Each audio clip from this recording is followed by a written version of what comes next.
The mountain is on the ground. The spear is in his hands. By every measure that matters, the trial, Tyrion's life, the outcome, it's already over.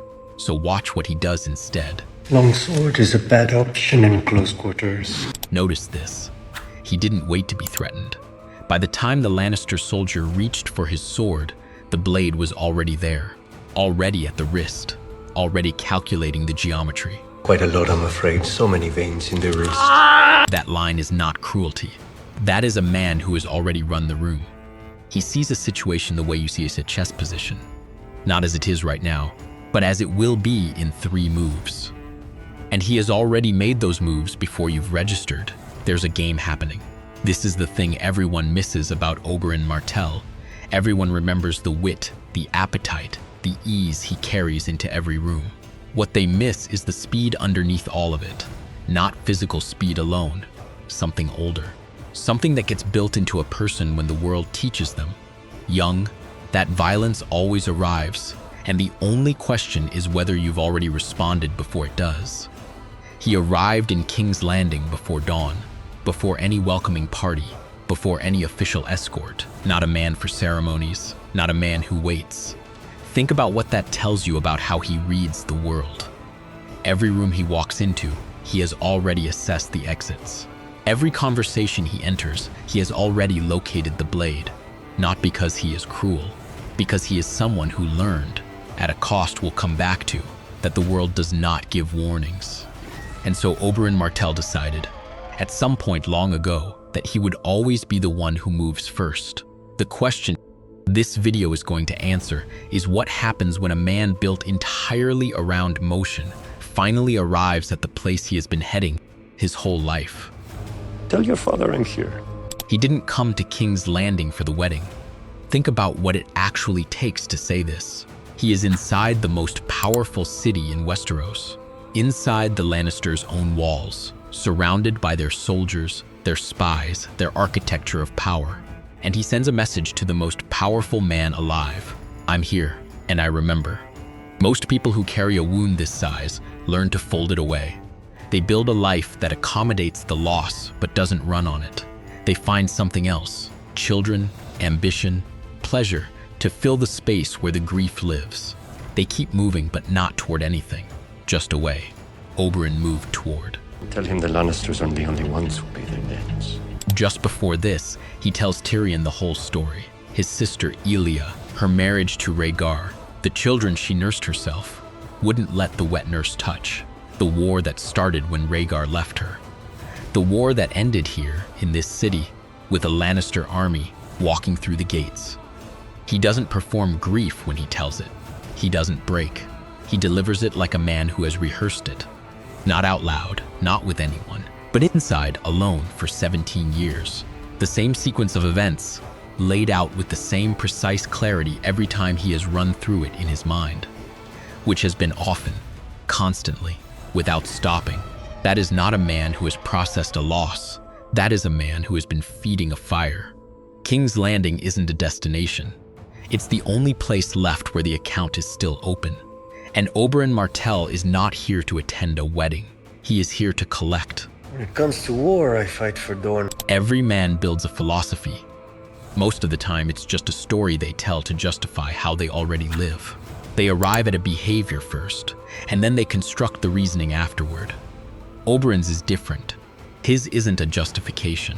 It's an architecture. A system built specifically to make him impossible to pin down. Look at what he's actually saying. When it comes to love, I don't choose sides. That is not hedonism dressed up as wisdom. That is a man who has thought carefully about what it means to be claimed, to belong to someone, to be the kind of person whose love for another person can be used against them. His sister loved Rhaegar, completely, without reservation. She bore his children. She nursed them herself.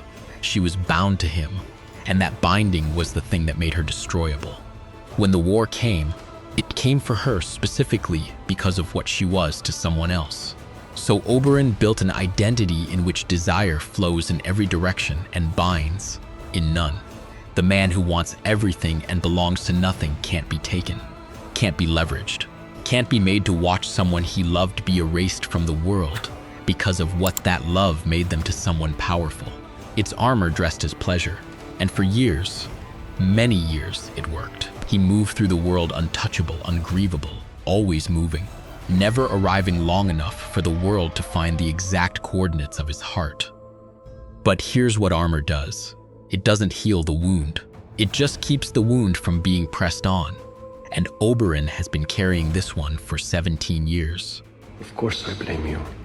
Now look at this.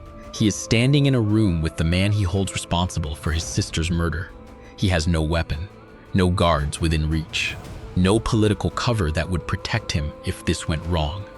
And he says it to his face without dropping his voice, not as a threat, as a statement of fact. That question is not bravado. This is the same move as the blade at Brisbane the brothel. He has already done the calculation.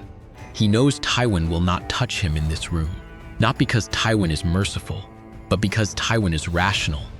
And killing a Dornish prince in a King's Landing brothel before a royal wedding creates problems that Tywin does not need right now. Oberyn knows the rules of this game.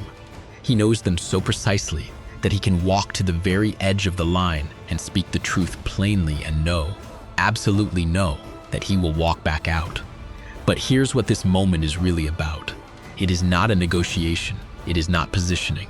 It is the act of making Tywin Lannister sit in a room and hear from the mouth of someone who loved Oberyn Martell that the world has not forgotten what happened to her.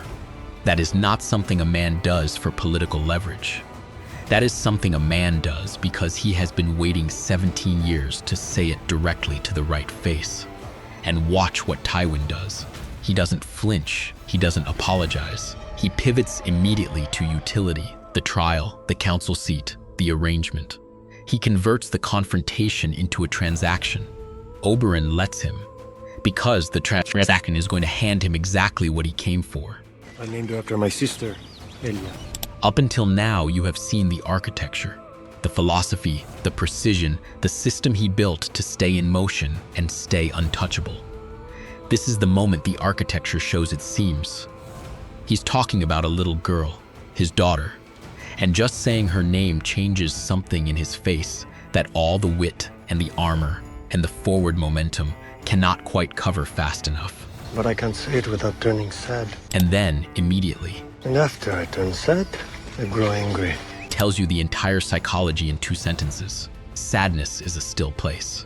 And a still place is where everything he has been running from has the chance to catch him. So the moment sadness arrives, he converts it automatically. The way a body converts cold into shivering, not a decision, a reflex. Sadness becomes anger, and anger is motion. And motion is the only state in which Oberyn Martell knows how to exist. The daughter named Elia is the proof that the wound never closed. It just got metabolized into fuel. Then Cersei says something that stops the scene cold. What good is power if you cannot protect the ones you love? And for a moment, just a moment, 2 enemies are standing in the same place, both of them powerful, both of them surrounded by resources and reputation and the fear of their names, both of them unable to save the person they loved most from being destroyed by this city and its politics and its violence. We can avenge them. Then watch what he does with Cersei's daughter. He tells her Myrcella is safe in Dorne. He offers to bring a gift. He pivots immediately from the shared grief into action, into something that still needs to be done, because this is the mechanism.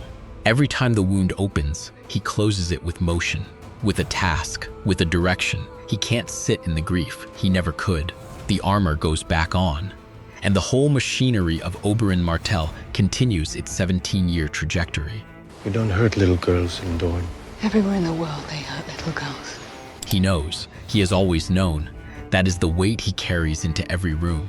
And it is the weight that is going to make it impossible for him to stop when he finally gets where he is going.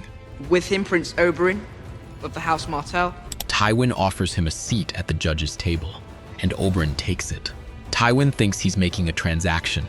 He's offering Oberyn access, influence, a council seat, in exchange for playing the role of legitimate judge at a politically useful trial.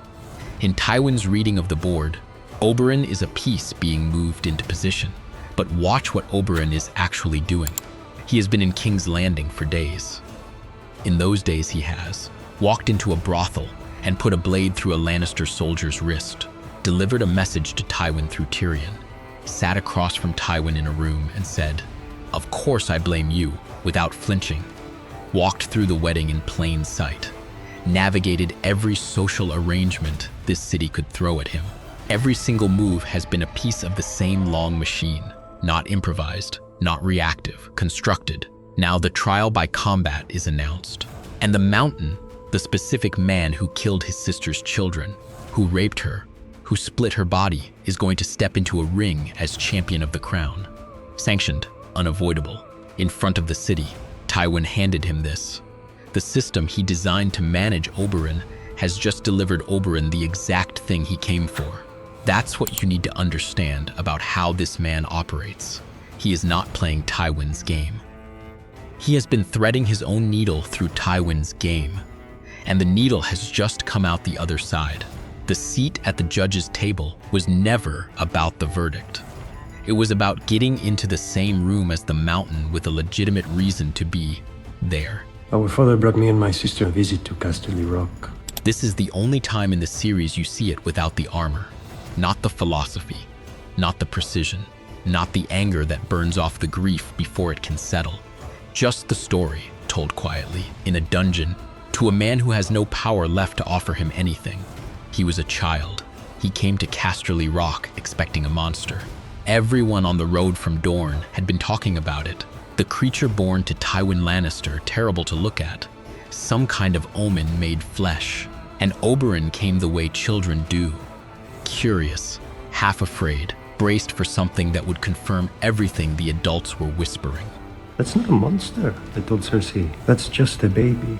What he found wasn't a monster. What he found was something entirely helpless that the world was already trying to destroy. He watched Cersei hurt this infant, her own brother, out of pure, unmediated hatred. And something registered in him, some early, bone-deep understanding of how the world actually works. That the powerful damage the small. That the small have no one coming to protect them. That someone should come, and almost never does. Years later, his sister was destroyed, and no one came for her either. Think about what this does to a person. He came from a culture that takes pride in not hurting the vulnerable. He grew up believing that protection was possible, that the right person in the right position could hold the line. And then the world showed him twice, once in a nursery, once in a massacre, that the line doesn't hold, that the people he loved could be reached, erased. The man who told you everywhere in the world they hurt little girls. That knowledge is not abstract. It is the specific memory of an infant being pinched by its own sister. It is the specific knowledge of what happened to Oberyn Martell's body. I want to bring those who have wronged me to justice, and all those who have wronged me are right here. He says justice.